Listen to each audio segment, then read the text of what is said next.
Good afternoon. We are at the Murrugie property. We're going to be completing a repairability test. We'll be on the back slope, which is south.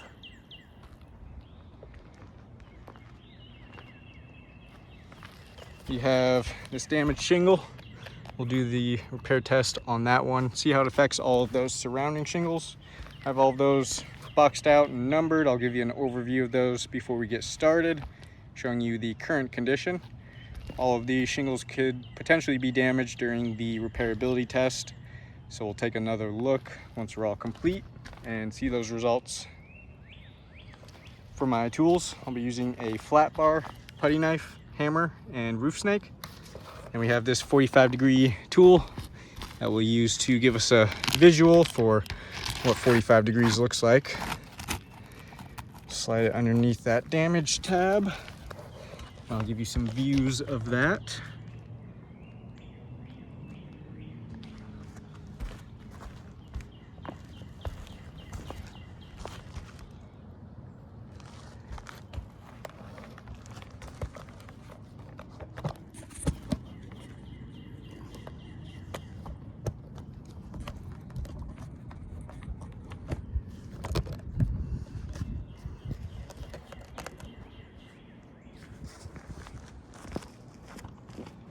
All right, we'll go and get started. We'll start by unsealing all of those shingles. We use the putty knife to unseal the top shingle.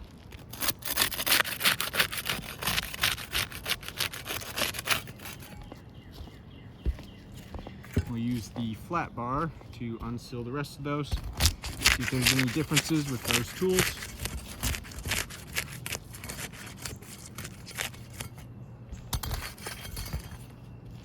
Start removing those nails.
Should be all the nails.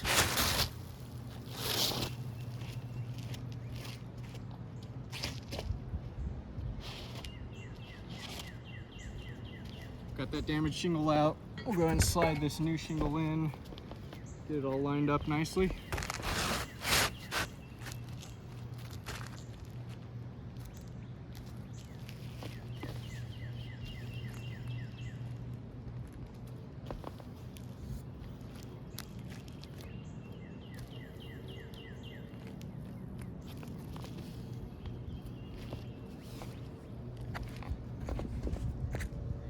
We'll start driving some nails back in there. We'll be using the roof snake for that.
All right, we're all complete with that repairability test. Give you another overview of all of those surrounding shingles.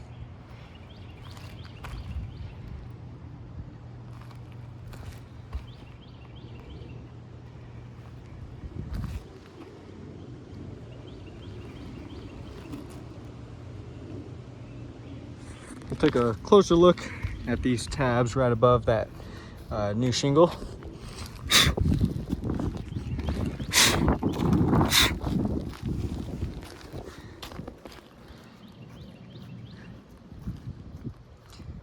You can see some stress fractures that were caused to those tabs where that matting on the shingle broke, damaging the integrity of those shingles and affecting the water shedding capabilities of them as well. We can feel where they're much weaker in the area with the stress fracture. That's going to not allow those shingles to do what they're designed to do as best as they should. They're designed to shed water. So with that matting being the main component for that,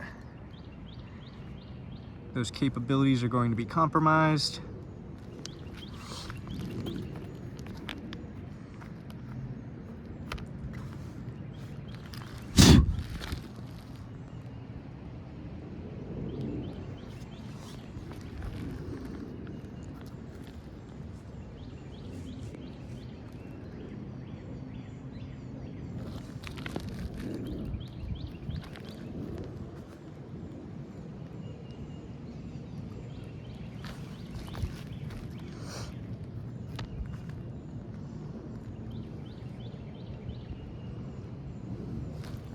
I'll give you some side views of those shingles.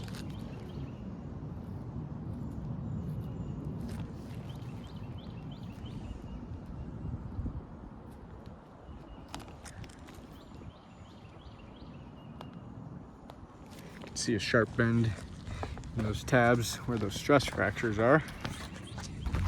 And we'll take a look underneath, see if we're seeing any mat transfer. Get that damaged shingle back here, as we'll be able to see some mat transfer along there. Looks like we do have some mat transfer we can see all along there. Should be able to see those, especially on the bottom of these tabs. Yeah, we can see all of that exposed fiberglass there. You can see where the matting tore off the bottom of this tab, stuck to the top of that damaged one.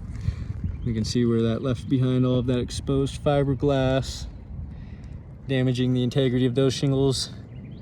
With that, as well as pieces of matting being torn off the bottom of those shingles.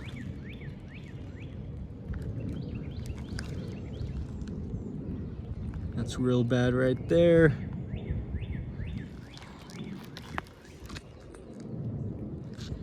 You can see all of that mat transfer along this one. This one is very significant.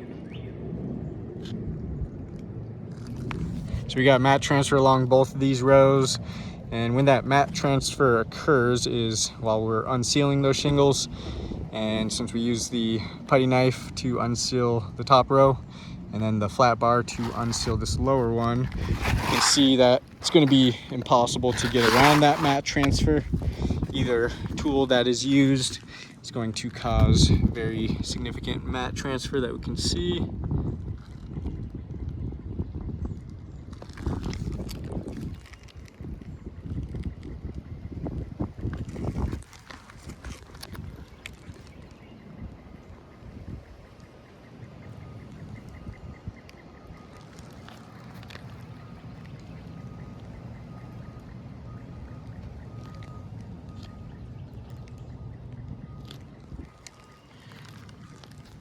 Along with damaging the integrity of those shingles with the mat transfer, it's also going to make it extremely difficult for those shingles to reseal properly. As we can see, all of that matting stuck to the tar line. So that's going to make it more difficult for those shingles to reseal properly once repairs have been made. So I do not believe repairs are feasible to this roof with the damages that were caused during the repairability test. We can see an additional 3 damaged shingles. We got shingle 5, 1 tab, shingle 6, and shingle 8. So 3 additionally damaged shingles, just from replacing 1 wind damaged shingle and leaving those shingles with damages that are going to be caused for potential water intrusion. And we can see the wind damage on this roof is very widespread. Got it all over this back slope. They're a little hard to see. We got one there.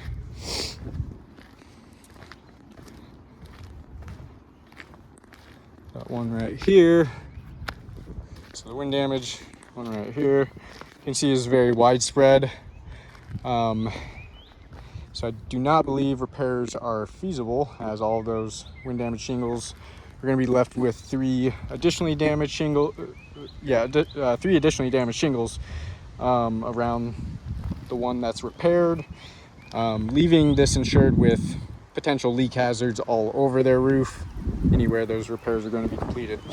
I do not believe that would be indemnification, leaving this insured with more damaged shingles than they previously had. So I do not believe this roof is repairable. I'll go ahead and chalk up all of those damages and get some better pictures of those. Thank you for your time.